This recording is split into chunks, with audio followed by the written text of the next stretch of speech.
Hi everyone, my name's Tim. Welcome to Tim Burbage Reads. Today I'm going to be doing a book review for The Story of My Life by Helen Keller. So this is part of the mystery book challenge that I'm doing this year, where my wife has curated a different book every month from our friends and family and from our house. This is from our good friend Gemma, with the notification that it was Deaf Awareness Week from the 1st to the 7th of May. And it's Deaf Blind Awareness Week, June 24th to June 30th. So this was my mystery book for May. And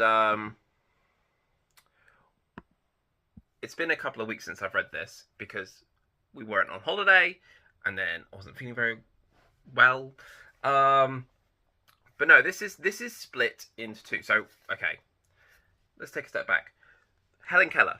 I didn't really know anything about her. I knew she was blind and deaf,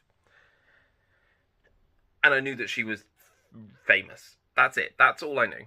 And this is her biography. She wrote it when she was 22, which is incredibly... It's impressive anyway, and then you think about what she had to come through. So this is split into two halves. So the first half is... the actual book, The Story of My Life. It's quite short, it's about 100 pages, and the second half are her letters to people that has since been published, like just writing letters to people.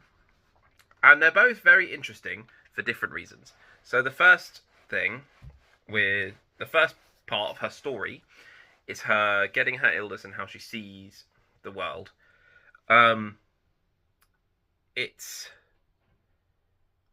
You see the excitement of her realizing that things have words to them. Water is the example. She has her hand under a tap, and someone spells out the word in her hand, water, and she can actually puts the two of the things together.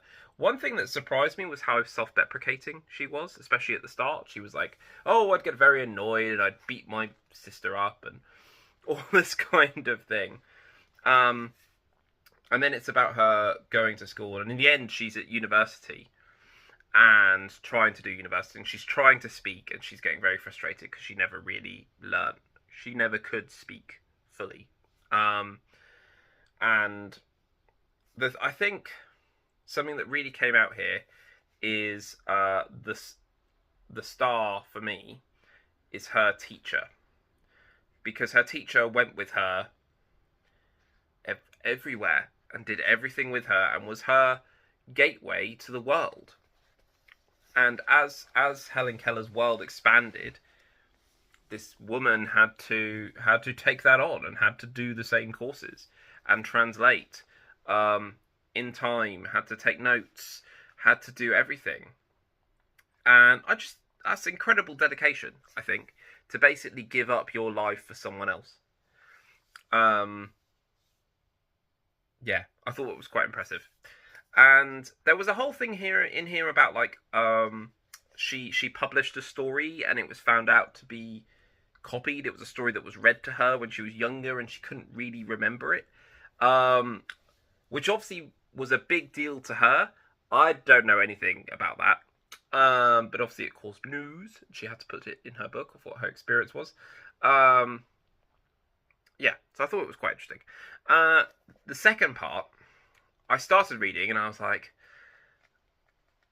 this was interesting for a bit, and then I was like, do I just skip this bit? But actually, I'm really glad I read it, because it starts off and it's just her very first letter, written letter, which was Helen write Anna George will give Helen apple, Simpson will shoot bird, Jack will give Helen stick of candy, doctor will give Mildred medicine, mother will make Mildred new dress. And you see how every letter she gets a bit more vocabulary, a bit more English skills, and then rapidly she is writing full page letters at the age of 8, which is bonkers. And you also see, and then I was like, cool, she's now progressed to writing full letters. Cool, I can kind of skip this bit. But actually, you saw a lot of the charity work she was doing. She was raising money for a library. She was trying to help other deaf-blind children. and just other blind children and other deaf children, and was really pushing forward. And she's like 14 or whatever, and doing all of this stuff. It's just incredible. So, would this be a book that I would ever pick up? No. Am I really glad that my friend Gemma put this in for the mystery challenge? Yes, because I've learnt more about this incredible person, and I've learnt more about how different people see the world in a different way. So I'm really grateful. Overall, this book, I think I gave it about 4 stars. But yeah, it's quite a hard one to rate because it's just so intimate, I think. But I really enjoyed it. So yeah, The Story of My Life by Helen Keller. There we go. Now, get out of my house!